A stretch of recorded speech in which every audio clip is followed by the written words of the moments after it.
जय हिंद दोस्तों, बहुत स्वागत है एक बार फिर से आप सभी का फोर्स एमपीपीएससी के इस यूट्यूब चैनल पर। दोस्तों आज का लेक्चर आप लोगों के लिए हर मायने में बहुत ज़्यादा महत्वपूर्ण है, बहुत इंपॉर्टेंट है। तो जो भी काम आप लोग कर रहे होंगे उसको बिल्कुल रोक दीजिए और पूरा ध्यान मेरे इस लेक्चर पर केंद्रित करिए, क्योंकि आने वाले समय में इस वर्ष में ऐसा कह रहे हैं कि आपको 3 से 4 एग्ज़ाम्स देखने को मिल सकते हैं। यदि आप सपना रखते हैं एक बड़ा अधिकारी बनने का, यदि आपका ये सपना है कि आप एमपीपीएससी में टॉप करें, तो ये लेक्चर बिल्कुल आप लोगों के लिए ही है। क्योंकि आने वाले समय में हमको हमारी रणनीति के अनुसार पढ़ाई करनी होगी, जिससे कि हम न केवल प्रीलिम्स में बल्कि अंतिम रूप से हमको सिलेक्शन मिल सके। और उसी क्रम में मैं आज आप लोगों के सामने ये लेकर आया हूँ। आप देखिएगा, इस स्ट्रेटजी को समझने की कोशिश करिएगा। टॉपर्स किस तरीके से तैयारी करते हैं, किस तरीके से तैयारी करना ज़रूरी भी होता है, और किस तरीके से हमारी ऐसी एक स्ट्रेटजी बनाएगी जिसमें प्रीलिम्स और मेंस दोनों को हम एक लिमिटेड टाइम पीरियड में, एक नियत समय में दोनों को एक साथ में बड़ी गंभीरता से और बहुत अच्छी क्वालिटी के साथ में हम लोग कवर कर सकें। तो देखिए, मैं आपको यूनिट वाइज यहाँ समझाने की कोशिश कर रहा हूँ। देखिए, ये प्रीलिम्स के सिलेबस के साथ में मैंने मेंस के सिलेबस को यहाँ पे कंपेयर करके बताने की कोशिश की है। जैसे यहाँ आप देख रहे हो, यूनिट 1 है ये प्रीलिम्स का, ठीक है। प्री के सिलेबस में यूनिट 1 है और यहाँ पर क्या लिखा हुआ है, मध्य प्रदेश का इतिहास, संस्कृति और साहित्य। ये 3 चीज़ें हैं, मध्य प्रदेश का इतिहास, संस्कृति और साहित्य। ये प्रीलिम्स की यूनिट 1 है। अब अगर हम लोग इससे जुड़े हुए टॉपिक्स को यदि कंपेयर करते हैं मेंस के सिलेबस के साथ में दोस्तों, तो बहुत अच्छे से समझिएगा और इसके स्क्रीनशॉट भी रखिएगा। आप चाहें तो आप इसको नोट कर लीजिएगा। यहाँ आप देख सकते हो, प्रारंभिक परीक्षा के जो सिलेबस में जो टॉपिक दिया हुआ है, मध्य प्रदेश के इतिहास की महत्वपूर्ण घटनाएं और प्रमुख राजवंश। इसी को यदि हम लोग देखते हैं मुख्य परीक्षा में कि ये कहाँ है, तो ये है पेपर ए में, है ना, पेपर 1 में, पेपर 1 में इसका खंड ए और यूनिट नंबर 5, ठीक है। यहाँ पर क्या लिखा हुआ, मध्य प्रदेश की प्रमुख रियासतें, गोंडवाना, बुंदेली, बघेली, होलकर, सिंधिया और भोपाल रियासत। तो देखिए, आप लोगों को पता है कि जो राजवंश है वो खास करके प्राचीन इतिहास में हमको देखने को मिलते हैं और मध्यकाल में हम लोगों को देखने को मिलते हैं, जबकि यहाँ पर ये जो रियासतें थी ये आधुनिक समय में, है ना, मध्यकाल के बाद में आधुनिक समय में ये देखने को मिलती थी। यानी कि आप अगर इन राजवंशों की या इन घटनाओं की बात करेंगे तो रियासतें और राजवंश कोई बहुत अलग अलग चीज़ें नहीं होती। इनको पढ़ने का जो पैटर्न रहेगा, है ना, जो अप्रोच रहेगा, वो लगभग एक जैसा ही होता है दोस्तों।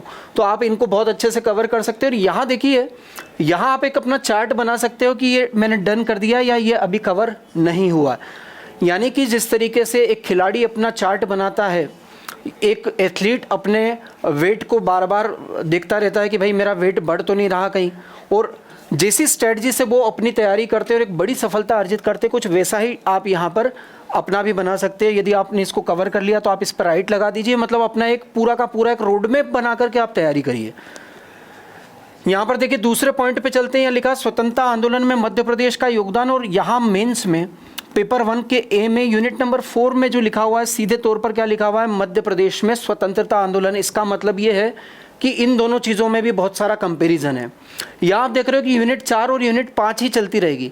यानी कि प्रीलिम्स के सिलेबस में हम लोग बात करें यूनिट नंबर 1 की, तो उसका ज़्यादातर जो लेना देना है वो मेंस के सिलेबस में, है ना, पेपर ए में या पेपर 1A में, पेपर 1A में चौथी और 5वीं यूनिट के साथ में ज़्यादा उनका संबंध है। ये आपको यहाँ दिखाई देगा।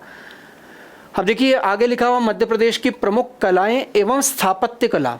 और यहाँ पर क्या लिखा हुआ है, मध्य प्रदेश की भारतीय सांस्कृतिक विरासत की बात करें और वो मध्य प्रदेश के विशेष संदर्भ में है। ये पेपर 1, जिसको हम कहेंगे पेपर 1 है, और उसका पार्ट ए और यूनिट नंबर 4 में स्पष्ट रूप से लिखा हुआ है कि प्राचीन काल से लेकर आधुनिक काल तक विभिन्न कला प्रारूप का मतलब होता है अलग अलग कलाओं के स्वरूप, आर्ट्स फॉर्म इनको कहा जाता है। जैसे चित्रकला हो गई, जैसे कि संगीत है, जैसे नृत्य है, जैसे साहित्य है, ये कहलाते हैं आर्ट्स फॉर्म। तो यहाँ आप देख सकते हो, साहित्य, पर्व, उत्सव, वास्तुकला, इनके बारे में स्पष्ट रूप से मेंशन किया हुआ है। यानी कि यहाँ पर भी आप देख रहे हो कि प्रीलिम्स की यूनिट नंबर 1 उसके अंतर्गत मेंस के पेपर 1 के पार्ट ए के यूनिट नंबर 4 और यूनिट नंबर 5 से मिलते जुलते टॉपिक्स हैं जो बिल्कुल आपको यहाँ दिखाई दे रहे हैं, यानी कि आपको इनको अलग अलग पढ़ने की कोई आवश्यकता नहीं है। आप अलग से ये मत पढ़िए कि मैं प्री की तैयारी कर रहा हूँ, आप फिर बाद में आप मेंस की तैयारी करते हो। ये बिल्कुल अवैज्ञानिक तरीका है, बिल्कुल गलत तरीका है। आप क्या करिए, अभी आपके पास में बहुत समय है, वैकेंसी आने में समय है, अभी स्पष्टता आ जाएगी थोड़े समय बाद। लेकिन ये तय है कि इस बार समय पर एग्ज़ाम होंगे, क्योंकि बहुत ज़्यादा प्रेशर है सरकार के ऊपर, आयोग के ऊपर भी। तो आप यहाँ देखिए कि हमको तैयार रहना है ना, तो अपना काम अपने को शुरू कर देना है। दिवाली के आसपास आप अपनी रणनीति बनाइए और तुरंत उसके बाद में उसमें लग जाइए। आगे देखिए, प्रारंभिक परीक्षा में हम यूनिट 1 की ही बात कर रहे हैं, तो यहाँ पर प्रीलिम्स के सिलेबस में मध्य प्रदेश की प्रमुख जनजातियाँ और बोलियों के बारे में दिया गया है। और यहीं यदि आप पेपर 1 के पार्ट बी में हम लोग देखते हैं और वहाँ यूनिट 5 की बात करते हैं, पार्ट बी की बात हो रही है वहाँ पे, ध्यान दीजिए। तो वह राज्य की जनजातियाँ, आपदाग्रस्त जनजातियों के विशेष संदर्भ में, ये मध्य प्रदेश के संदर्भ में दिया हुआ है। यानी कि आपको इनको भी अलग अलग पढ़ने की ज़रूरत नहीं है, एक ही अप्रोच से आपको तैयारी करनी है। और मैं आपको ये कहूँगा कि आप प्रीलिम्स के सिलेबस को भी मेंस के अंदाज में तैयार कर लीजिए, यही ज़रूरत है और आयोग भी यही चाहता है। आप देख रहे हैं कि लगातार पिछले वर्षों में जो चेंज आ रहे हैं, खास करके प्रीलिम्स के जो पेपर है उसका जो स्टेटस आप देख रहे हो, उसका जो स्तर आप देख रहे हो, वो यही चाहता है कि बच्चा पहले मेंस की तैयारी करे। तो उसी के अकॉर्डिंग मैं ये रणनीति आप लोगों के साथ साझा कर रहा हूँ। आगे दिया हुआ प्रदेश के प्रमुख त्यौहार, लोक संगीत, लोक कलाएं और लोक साहित्य। और आप सब यहाँ देख रहे हो कि यहाँ पर पूरा वही का वही, खास करके जो जनजातियों से जुड़ा हुआ पर्व, उत्सव, मेले हैं। यूनिट पेपर 2 की बात करते हैं, पेपर 2 में पार्ट बी और उसके अंदर यूनिट 5। आप चाहें तो इस वीडियो को रोक लीजिएगा थोड़ी देर के लिए और अपने सामने सिलेबस रखते जाइएगा, उसको पलटाते जाइएगा। जैसे जैसे मैं जो यूनिट्स के बारे में कह रहा हूँ उसको देखते जाइए आप। खास तौर से मध्य प्रदेश के प्रमुख साहित्यकार, उनकी कृतियाँ, और यहाँ पर भी आपको साहित्य के बारे में देखने को मिल जाएगा पेपर 1 के ए में, यूनिट नंबर 4 में। आगे बात करते हैं तो देखिए यहाँ पर लिखा हुआ है मध्य प्रदेश के प्रमुख धार्मिक एवं पर्यटन स्थल, है ना। यहाँ पर देखिए बहुत अच्छे से मेंशन किया हुआ है। और ये मध्य प्रदेश में विश्व धरोहर स्थल और पर्यटन के बारे में पेपर 1 में पार्ट ए में यूनिट नंबर 4 में स्पष्ट रूप से लिखा हुआ है। यानी कि यहाँ पर भी आपको दोनों चीज़ें सेम दिखाई देंगी। अब बात करते हैं हम यूनिट नंबर 2 की। प्रीलिम्स के सिलेबस की जो यूनिट 2 है वो भारत के इतिहास से, हिस्ट्री ऑफ इंडिया से है। और इसमें जब हम बात करते हैं तो क्या लिखा हुआ, प्राचीन एवं मध्यकालीन भारत के इतिहास की प्रमुख विशेषताएं, घटनाएं एवं उनकी प्रशासनिक, इन शब्दों पर ध्यान दीजिए, प्रशासनिक, सामाजिक और आर्थिक व्यवस्थाएं। अगर हम इसको मेंस के सिलेबस से कंपेयर करते हैं तो पेपर 1 का पार्ट ए और उसकी यूनिट नंबर 4, यहाँ पर लिखा हुआ भारतीय इतिहास, भारत का राजनीतिक, आर्थिक, सामाजिक एवं सांस्कृतिक इतिहास हड़प्पा से 10वीं शताब्दी तक। यानी कि अब आप देखिए कि जब हम प्राचीन और मध्यकाल की बात करते हैं तो आप देखेंगे कि प्राचीन इतिहास जो है वो आपको लगभग कहाँ तक दिखाई देता, 7वीं सदी तक। और उसके बाद का जो इतिहास है ना, लगभग 11वीं शताब्दी तक, 11वीं शताब्दी तक, 10वीं 11वीं शताब्दी तक वो मध्यकालीन इतिहास कहलाता है। तो यहाँ पर भी आपका कंपेयर हो जाएगा। आगे लिखा हुआ 19वीं और 20वीं शताब्दी में सामाजिक तथा धार्मिक सुधार आंदोलन, और यहाँ पर भी आप देख सकते हो कि यहाँ पर भी सुधार आंदोलनों की बात हुई है ना। 11वीं से 18वीं शताब्दी तक की बात की गई है। पेपर 1 का पार्ट ए और यूनिट नंबर 2 देखिए, यहाँ पर आप बिल्कुल देख सकते हैं स्वतंत्रता संघर्ष एवं राष्ट्रीय आंदोलन।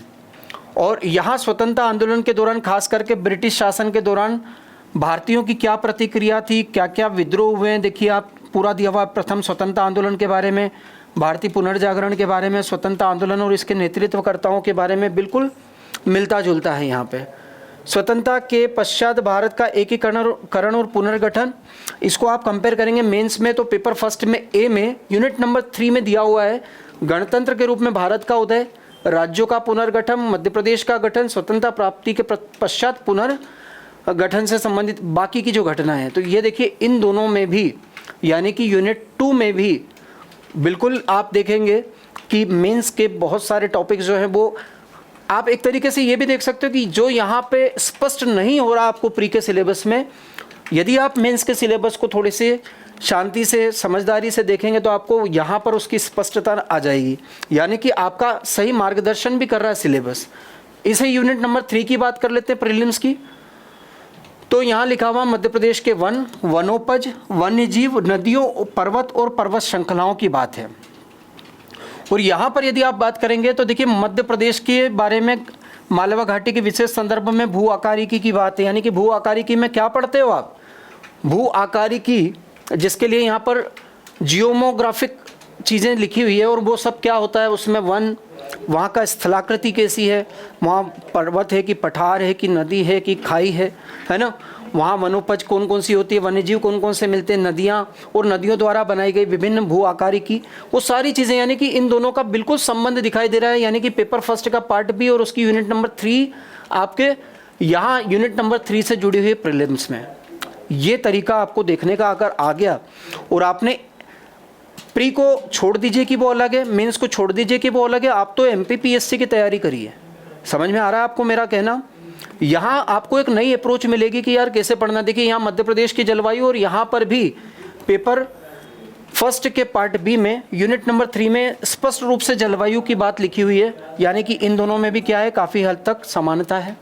आगे बात कर लेते हैं।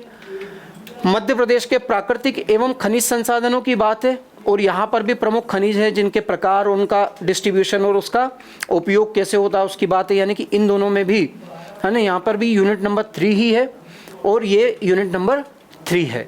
इधर पेपर सेकंड का पार्ट बी है। तो यहाँ पर आप देखिए इधर मध्य प्रदेश में परिवहन की भी बात की गई है। आगे बात करते हैं तो देखिए मध्य प्रदेश के प्रमुख सिंचाई और विद्युत परियोजनाओं की यहाँ बात है, और यहाँ ऊर्जा संसाधन paper first part B unit number 3, जिसमें ऊर्जा संसाधनों के अंतर्गत उनका प्रकार, उनका वितरण और उनके उपयोग की बात की गई। ये बिल्कुल सेम है, क्योंकि मध्य प्रदेश में ऊर्जा जो है ज़्यादातर कोयले से पर निर्भर है और जल विद्युत पर निर्भर है। तो आप ये देख सकते हैं। इसके अलावा और भी बहुत सारे, तो ये सारे जो प्रोजेक्ट जिनकी बात यहाँ कही गई है, इन प्रोजेक्ट के बारे में आपको यहाँ पर भी पढ़ना पड़ेगा। कंपैरिजन करेंगे तो बराबर चीज़ें हैं। फिर आगे लिखा हुआ है मध्य प्रदेश में कृषि, पशुपालन एवं कृषि पर आधारित उद्योग, और यहाँ पर भी आप देखेंगे तो मध्य प्रदेश की प्रमुख फसलें सीधा कृषि से रिलेटेड है।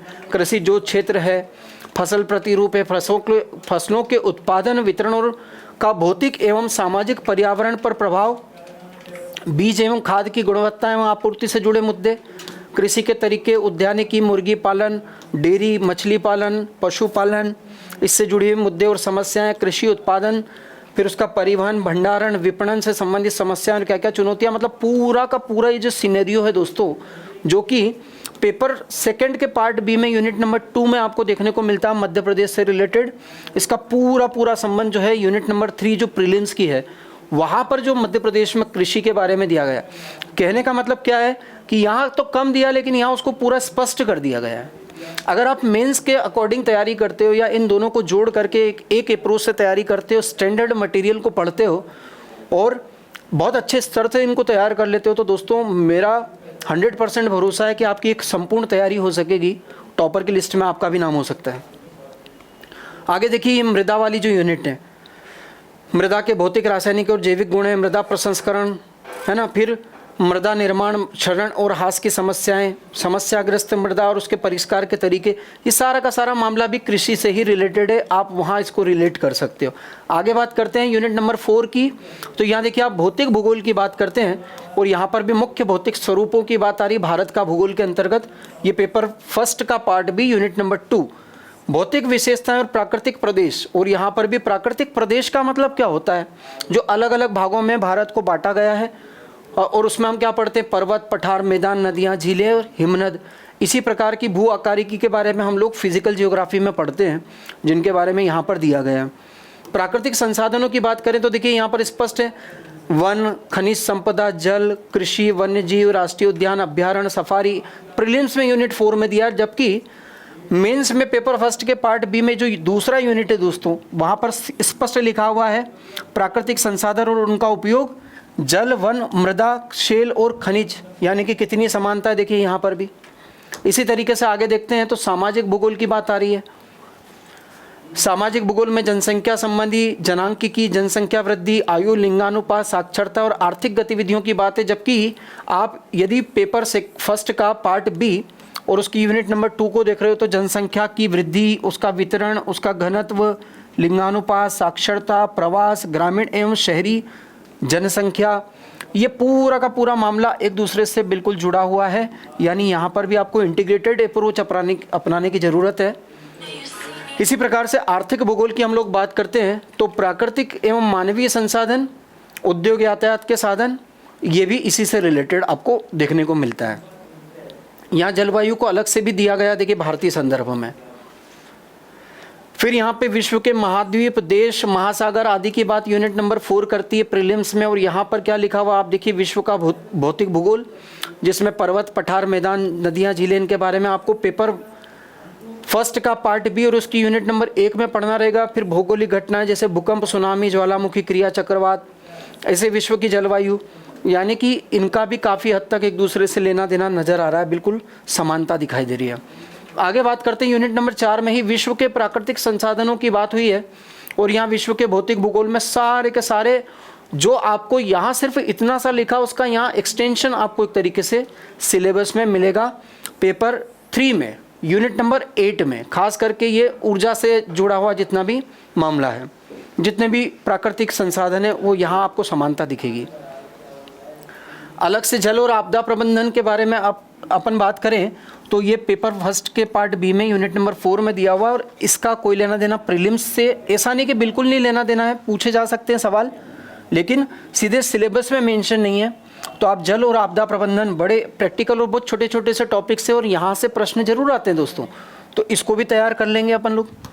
आगे बात करते हैं विश्व के भौतिक भूगोल में। आप आगे देखिए तो यहाँ पेपर फर्स्ट में ही बी में जो 5वीं यूनिट है, उसमें सुदूर संवेदन के बारे में पूरा ये जो मामला दिया हुआ है, ये खास तौर से अगर आप यहाँ यूनिट नंबर 7 देखेंगे, प्रीलिम्स की यूनिट नंबर 7 देखेंगे, वहाँ पर भी मिल जाएगा। और विश्व के भौतिक भूगोल में भी आपको यूनिट नंबर 4 में भी इसका कनेक्शन देखने को मिलेगा।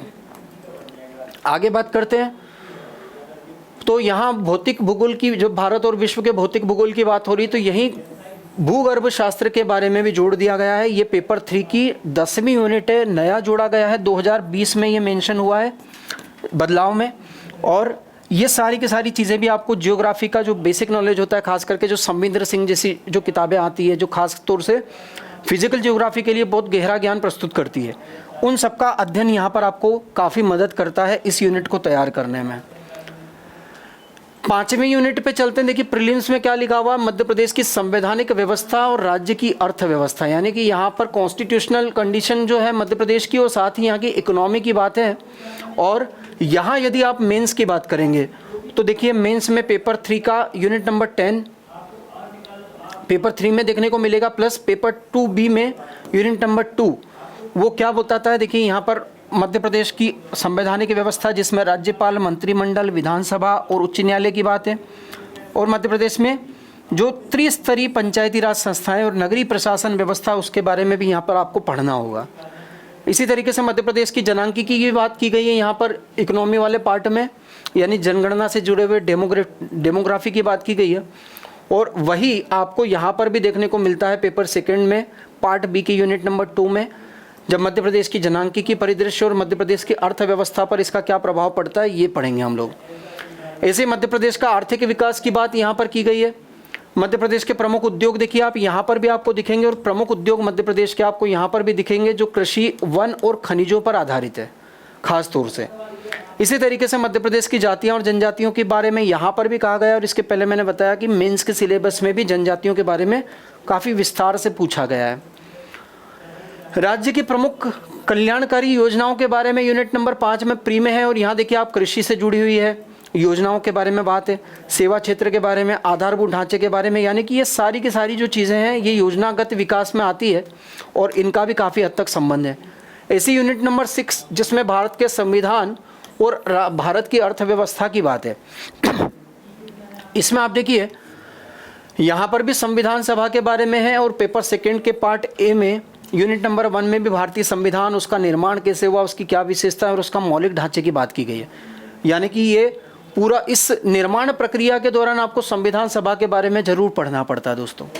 इसके अतिरिक्त आप देखेंगे संघीय कार्यपालिका, इसके बारे में मेंस में नहीं मिलता, लेकिन नागरिकों के मौलिक अधिकार आप यहाँ देखेंगे कि यहाँ पर भी दिए हुए हैं, है ना। कर्तव्य की बात यहाँ पर भी की गई है, डीपीएसपी की बात यहाँ पर भी की गई है, यानी कि काफ़ी हद तक यहाँ पर भी समानता दिख रही। संविधान संशोधन की बात यहाँ पर है, लेकिन यहाँ पर कुछ और भी टॉपिक्स है, जैसे उच्चतम न्यायालय, उच्च न्यायालय, न्यायिक पुनरावलोकन, न्यायिक सक्रियता, लोक अदालत और जनहित याचिका, इस टाइप के मामले यहाँ पर हमको देखने को मिलते हैं दोस्तों। आगे और बात करते हैं तो भारतीय अर्थव्यवस्था, औद्योगिक विकास और विदेश व्यापार की बात है, और वही की वही जो सिनेरियो है यहाँ पर भी आपको दिखाई देगा। भारतीय अर्थव्यवस्था में राष्ट्रीय आय की गणना, भारत में कृषि, उद्योग और सेवा क्षेत्र, क्योंकि हम जब अर्थव्यवस्था को पढ़ते तो इन तीनों क्षेत्रों को खास तौर से पढ़ते हैं ना, तो इन्हीं के बारे में यहाँ पर भी देखने को मिल रहा है। अंतर्राष्ट्रीय व्यापार, आप यहाँ देखिए, यहाँ विदेश व्यापार लिखा है, यहाँ अंतर्राष्ट्रीय व्यापार लिखा, एक ही बात है ना। ये आयात निर्यात से जुड़ी हुई बात होती है, भुगतान संतुलन, जो आपको प्री में भी है और मेंस में भी है।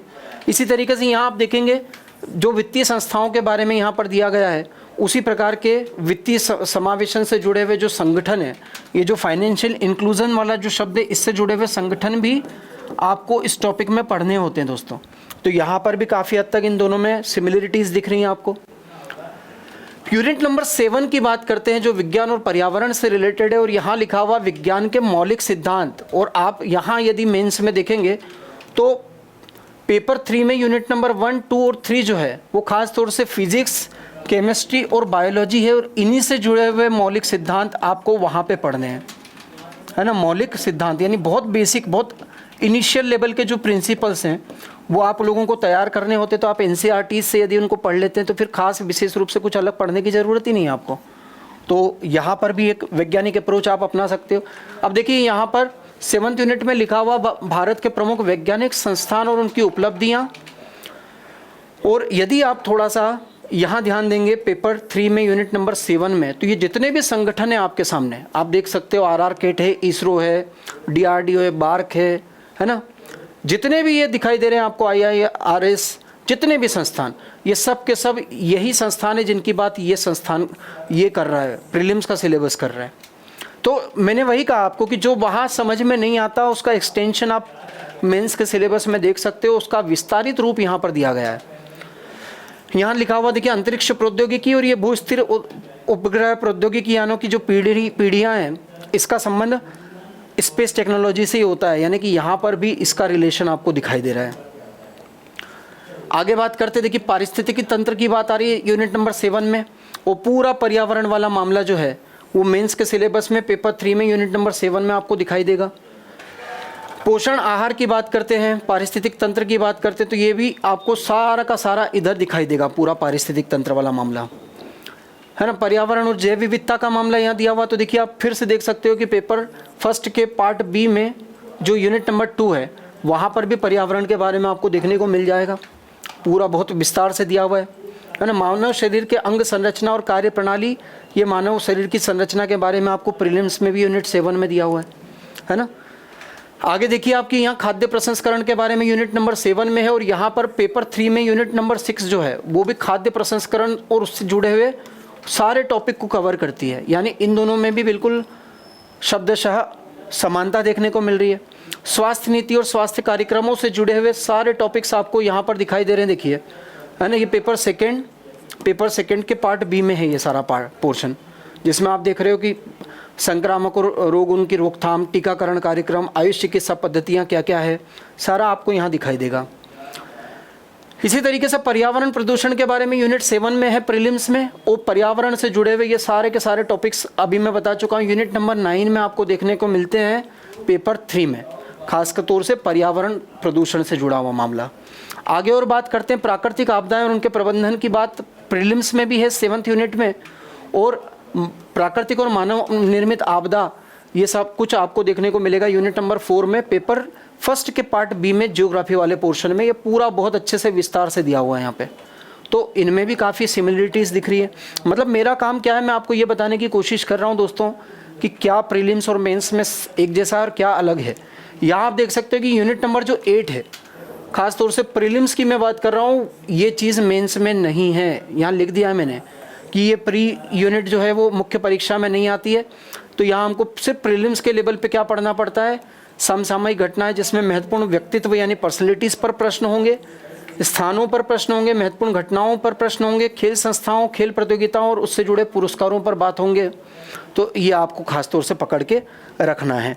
आगे और बात करते हैं, यूनिट नंबर 9 आ जाती है। देखिए यहाँ प्रीलिम्स में इलेक्ट्रॉनिकी, सूचना और संचार प्रौद्योगिकी के बारे में है, और यहाँ पर अगर आप पेपर 3 का यूनिट नंबर 4 देखेंगे तो वो पूरा का पूरा मामला कंप्यूटर से जुड़ा हुआ, बिल्कुल सेम टू सेम जुड़ा हुआ कंप्यूटर से, और इसको आप आपस में अटैच कर सकते हो, जोड़ सकते हो। यहाँ रोबोटिक्स के बारे में, आर्टिफिशियल इंटेलिजेंस और साइबर सिक्योरिटी के बारे में है। और यहाँ पर पेपर 3 में भी यूनिट नंबर 4 में क्लोन्स के बारे में, रोबोट्स के बारे में और AI यानी कि आर्टिफिशियल इंटेलिजेंस के बारे में दिया हुआ, कृत्रिम बुद्धिमत्ता के बारे में दिया हुआ। बस यहाँ हिंदी में लिख दिया उसको और यहाँ इंग्लिश में लिख दिया उसको, ये भी दोनों सेम है, आप देख सकते हो बहुत अच्छे से। इसी तरीके से ई गवर्नेंस यहाँ पर भी है, और ई गवर्नेंस पेपर 3 में भी यूनिट नंबर 4 में दिया है। इंटरनेट सोशल मीडिया साइट्स जो है वो पेपर नंबर जो 3 है उसकी यूनिट नंबर 4 में यहाँ पर आपको इंटरनेट, ईमेल, सोशल मीडिया, सारे पोर्टल और साइट्स के बारे में दिया हुआ। ई कॉमर्स का संबंध भी इसी से है। अब हम बात करते हैं यूनिट नंबर 10 की। तो देखिए आप कि प्रीलिम्स में जो ये जितने भी आयोग वगैरह दिए गए हैं, ये पेपर 2 के पार्ट ए में यूनिट नंबर 2 में मेंशन किए हुए हैं। जैसे निर्वाचन आयोग आप देख सकते हैं, यहाँ पर भी है। यूपीएससी दोनों जगह है, एमपीपीएससी दोनों जगह है, केक दोनों जगह है, नीति आयोग दोनों जगह है। यानी कि प्री में और मेंस में आपको अलग अलग पढ़ने की जरूरत नहीं है, एक ही अप्रोच से पकड़ लो उनको। ह्यूमन राइट कमीशन यहाँ पर भी है, महिला आयोग यहाँ पर भी है, SC ST यहाँ पर भी है, पिछड़ा वर्ग आयोग यहाँ पर भी है, सूचना आयोग यहाँ पर भी है, आप देख सकते हैं। सतर्कता आयोग भी है, हरित न्यायाधिकरण भी आपको दोनों जगह पे दिखने को मिल सकता है। खाद्य संरक्षण नहीं है इधर। तो ये कुछ ऐसे कमीशंस वगैरह, कुछ ऐसे आयोग हैं जिनको भी आप एक जगह पे पढ़ सकते हो। तो इस पूरे वीडियो से आपको क्या सीखना है, खास तौर से आपको एक नई अप्रोच पकड़ना है। आपको प्री की तैयारी केवल नहीं करनी है, केवल मेंस की तैयारी नहीं करनी है, आपको एक परीक्षा की तैयारी करनी है, टॉपर बनने के लिए तैयारी करनी है। तो इसको अपना रोड मैप बनाइए, और इस तरीके से जैसे मैंने यहाँ पर दिया हुआ है कि आपने कितना कवर किया और कितना बाकी है, इसका डेटा अपने पास रखते जाइए, अपना मूल्यांकन करते जाइए, और लगातार आप लोग लिखने की प्रैक्टिस करते जाइए। क्योंकि अंततः आपको क्या पद मिलने वाला है या आपका सिलेक्शन होगा या नहीं, ये डिपेंड करता है मुख्य परीक्षा पे। तो ये मेरा बहुत इम्पोर्टेंट प्रयास था, आप लोगों को ये बताना चाहता था मैं कि किस तरीके से प्री और मेंस में बहुत सारी सिमिलरिटीज़ हैं। यदि उनको समझ के आप लोग तैयारी करोगे तो आप सफलता के मार्ग पे बिल्कुल आगे बढ़ेंगे। दोस्तों इसी प्रकार के वीडियोस के लिए जुड़े रहिए फोर्स MP PSC के साथ में। नमस्कार दोस्तों।